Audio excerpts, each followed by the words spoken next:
took a cutter, a box cutter or something very sharp. And can you imagine, where did these people come up with this? And they threw a little fertilizer in the water, which is not good. Fertilizer doesn't go well with water.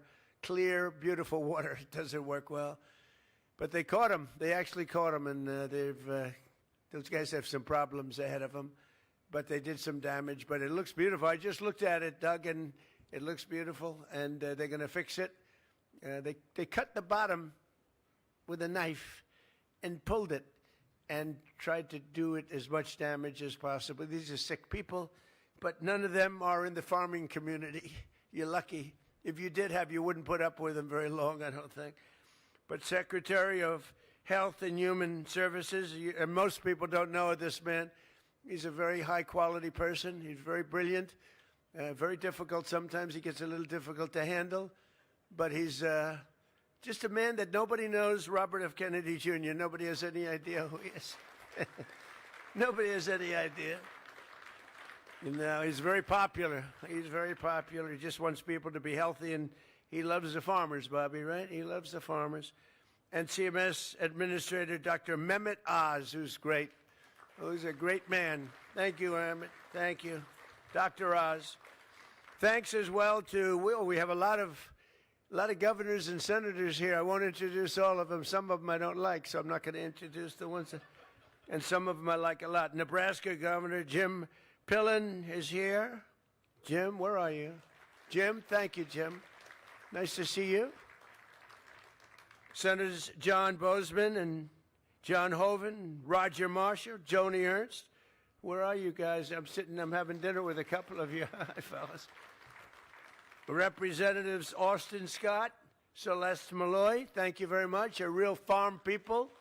They are at the top. They're always calling me about the farmer, along with Joni. And we also have with us President of the American Farm Bureau, Zippy Duval. I've known Zippy for a long time. Zippy, he is a Zippy. He's amazing. Thank you very much, Zippy. It's good to see you. You look good. Under the last administration, Sleepy Joe Biden and the radical left Democrats, I changed the name. It's dumb. I will probably always, until they become reasonable, I'll use a U instead of an E. It's very simple. Most people don't know there's a B in dumb, so it's a very simple change. I take out the E and I put in the U, and they're Democrats because their policies are so dumb. So that came out a little while ago, and they hate the farmer too. So do you know that they hate you? You know that, don't you? Anyway, the Democrats, they gave us the worst inflation in the history of our country, 48 years to be exact. And they crushed farmers with the burdensome restrictions. In my first term, we had an agricultural trade surplus. Biden took that surplus and turned it into a $50 billion agricultural trade deficit. We had a big surplus with the farmer, and he took it in. I couldn't believe it. I was watching it happen with a rigged election, and he turned it into a $50 billion trade deficit. We had a deficit in agriculture, the worst we've ever had under Biden. He failed to negotiate a single trade deal on your behalf during a 4-year period. That's because he had no idea where the hell he was. And in his last year, farm bankruptcy rose to the highest levels ever, more than 55% up. One of the things I did for the farmers, I don't know if we get to it, but in the great big beautiful bill, so many farmers, they love their children and they want to leave their farm to the children, and the children love the farm, and they don't want to move into the big city because they're very smart.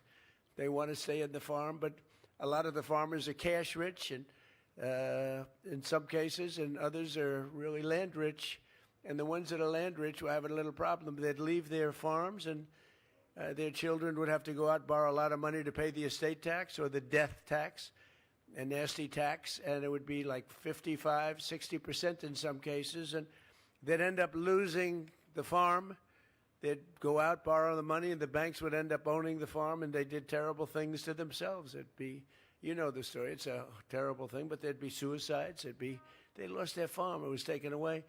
And I ended, in the great big beautiful bill, the death tax on farms and small businesses. So if you like your children, good. If you don't like your children, I would say leave the farm to somebody else. Does anybody here not like their children? Please raise your hand. Nobody. That's good. I've never, you know, with all the times I've said that, I've never seen anybody raise their hand. Although there's some cases, I'm sure, where they don't. But you don't have the estate tax to pay now, so your children can live happily ever after, and they can enjoy being a farmer, and they can enjoy doing what they love to do. But now you have a president that fights for the American farmer, and after years of getting ripped off by other countries on trade, we've reduced the agricultural trade deficit just this year by 42%, opening markets to the American exports, and all over the world we're opening up markets for the farmers. And we have another one, a new market coming up, and that's called the lovely country of Iran. It's a beautiful place. Would anybody like to go there? The Islamic Republic of Iran, they're having a hard time with food, and we're going to be taking some of their money, and we'll spend it, and we're going to be buying wheat, soybeans, and corn, a lot of it. And that process is going to be starting pretty soon. It's going to be pretty big, too. I think it's going to be very big. We have an expanded market, dairy in Europe, and the dairy market, as you know, in Europe, we've opened it up because they had it closed. In Asia, South America, Australia is now allowing U.S. beef into its market for the first time in more than 25 years.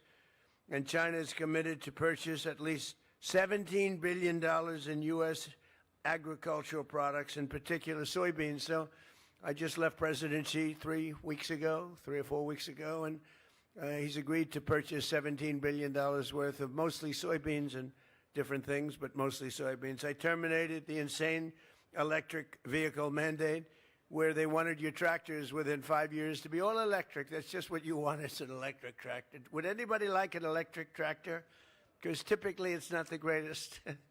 You run out of fuel. If you're out in the field someday and you're running a little low on juice, you'll never get it started. You might as well abandon it.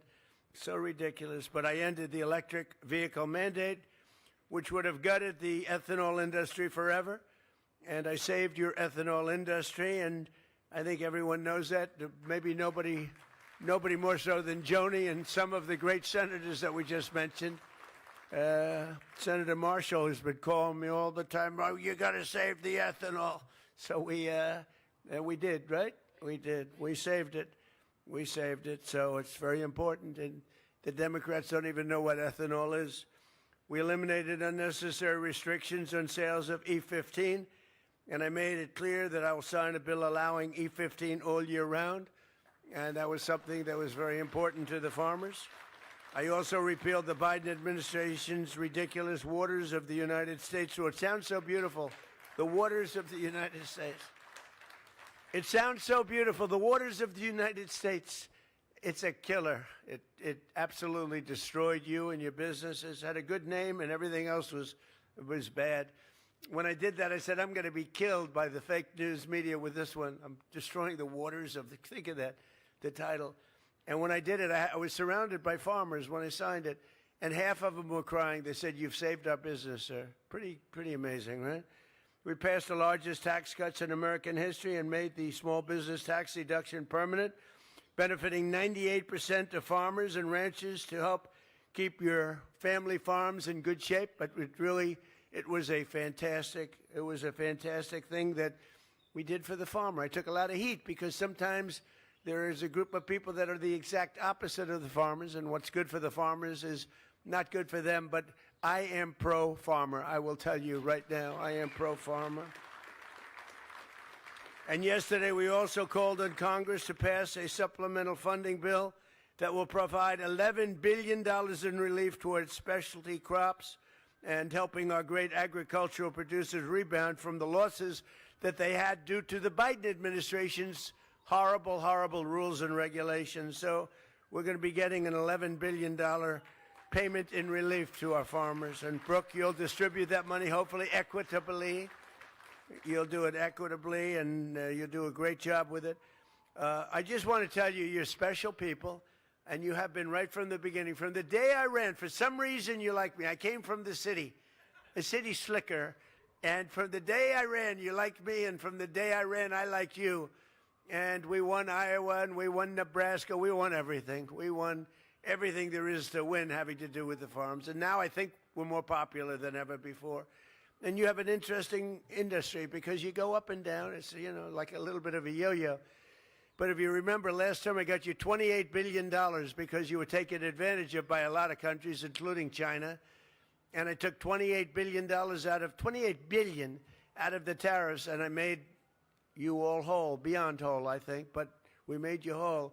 And now even just in talking here, we're doing the $11 billion relief to help you get through a pretty difficult period of time.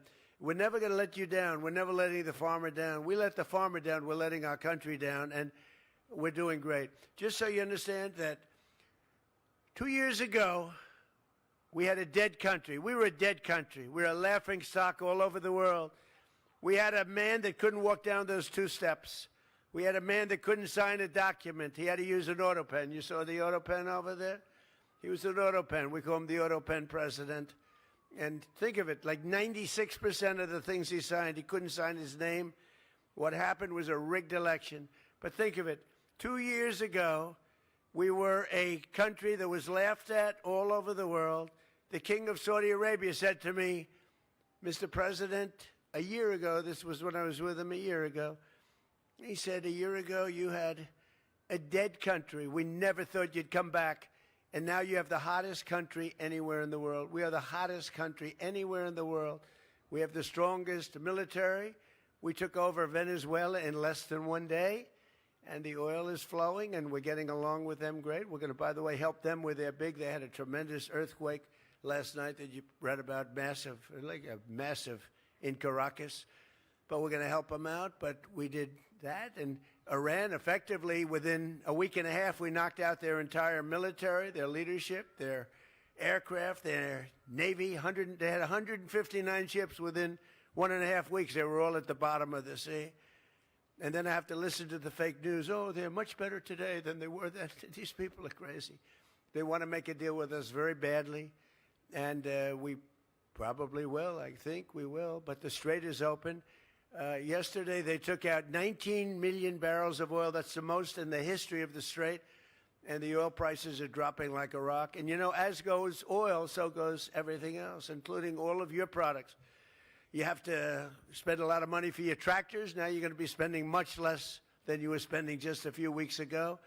And, you know, with all of the, and Scott will tell you this, with all of the things you hear about, we had to go and make a U-turn. We had the best numbers we've ever had. And I called in Scott, I called in Howard, I called in a lot of the people standing right there. I called in our great Secretary of the Interior, Doug, and I said, here's the story. We just hit records. Our country is doing better than it's ever done. The stock market, we've had 73 all-time highs in less than a year and a half. Think of that, 73 days we hit highs. But we had just hit the highest we ever were. And that was 3 months ago, 3.5 months ago. And I said, well, here's the story. We're doing great, but now we're going to have to make a U-turn. We're going to have to journey down to the Islamic Republic of Iran. Because if we don't do it, they're going to have a nuclear weapon. And if they have a nuclear weapon, the world is in great danger. Israel is gone. The Middle East is gone. But the world is in great danger. And I said, we're going to journey down. We're going to do what we have to do. And we did. We knocked the hell out of them. And now we're negotiating from a position of pure strength. Pure strength. They know that. And the Strait's already open. And we're setting records in the Strait. But we had to do that. We cannot let Iran have a nuclear weapon. You want to see problems, right? You know that. You want to see problems? You give them a nuclear weapon. They'll use it within the first hour, and we're not going to let that happen. So we did that. They will not have a nuclear weapon, and they've agreed to that, 100% agreed to that. But very importantly, though, we have the hottest country right now anywhere in the world. We have the strongest military in the world. I rebuilt the military in my first term. We have the strongest military anywhere in the world. We have the hottest country anywhere in the world. We're doing things that nobody believed. We're building more factories now than at any time in the history of our country. We're leading China by a lot on the AI. It's an AI revolution. We have the car companies pouring back into our country because of tariffs, because they don't want to pay the tariffs. So they're moving in from Canada, from Mexico, from Germany, from Japan, from South Korea, from all over the world. They're coming in. But we're building more factories than at any time, and plants, than at any time in the history of our country.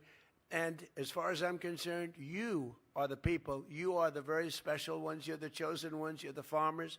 And you're the ones that keep it all going. So I'm with you 1,000%, Brooke. Great job you're doing. If she doesn't do a great job, let me know. I will fire her immediately. No, she's fantastic. And thank you very much. Have a great time. Turn on some music. Let's have a little music, right, for the farmers. Thank you very much, everybody. Thank you.